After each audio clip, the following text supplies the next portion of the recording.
Agnes is a success story, one of the best we've seen. After completing her first year in our agricultural program, she's been able to send her kids to school, finish cementing her home, support an orphan, buy oxen and a bike, and even launch a few businesses. The changes in her life I have seen, she's very happy. She can afford anything she wants. And what I've seen, she can even afford to take her children, even to get medical treatment. Although Agnes is exceptional, she is not unique, as Crossroads Relief and Development has worked to help rebuild Uganda's devastated north. We've been continually amazed at the entrepreneurial spirit of its people, an attribute that likely helped them survive the 2 decades-long civil war, often in IDP camps with deplorable conditions. You can imagine if you left your home for 20 years. Can you imagine how your place would look after 20 years? Well, these were just overgrown. And when we talked to people and met with communities, they said, you know, we can build our own homes again. That's not how we need help, but we need something to eat. And we don't have anything. We don't have seeds, we don't have tools. Our land is overgrown for 20 years, so we've got to now do the hard work of clearing our land, and how can you help us? So that's how we got started, was the desperate needs that these families were facing as they moved back to their traditional villages. Crossroads Agricultural Program identifies the neediest people in a community and then works with them to make sure they receive the training, tools, seeds, and experience to make their business a success.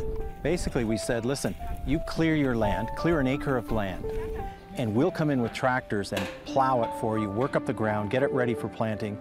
We'll give you hand tools, and we'll give you seeds so you can plant your crop.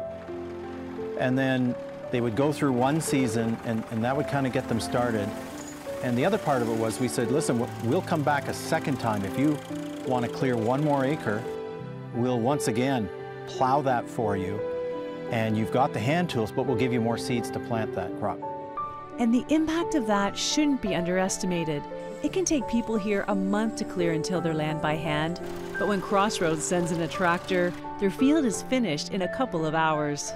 The traditional way of our farming system is not actually quite much improving the sustainability of our people. That's why I'm involved in this one, because the tractors, it can done a lot of work in a little hours or in a few days, rather than the traditional method. With over 2,000 families helped since 2006, David Shelley says watching people gain a sustainable and independent life they could only have dreamed of previously is incredibly rewarding.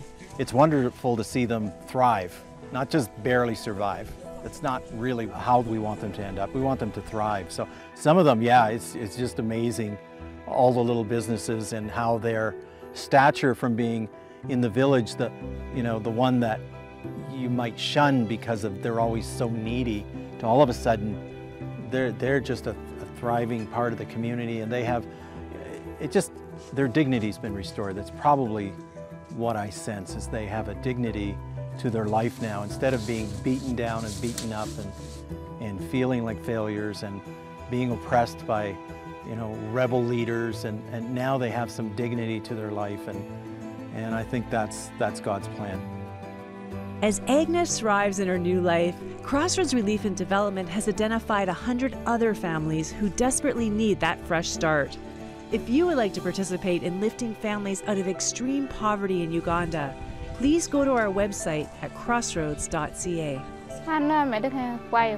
She wants to appreciate so much the assistance that has been rendered to her, to take her to the level where she is, and she wants to encourage those ones who have been giving the assistance that they should continue to help other people as well, so that other people can also benefit.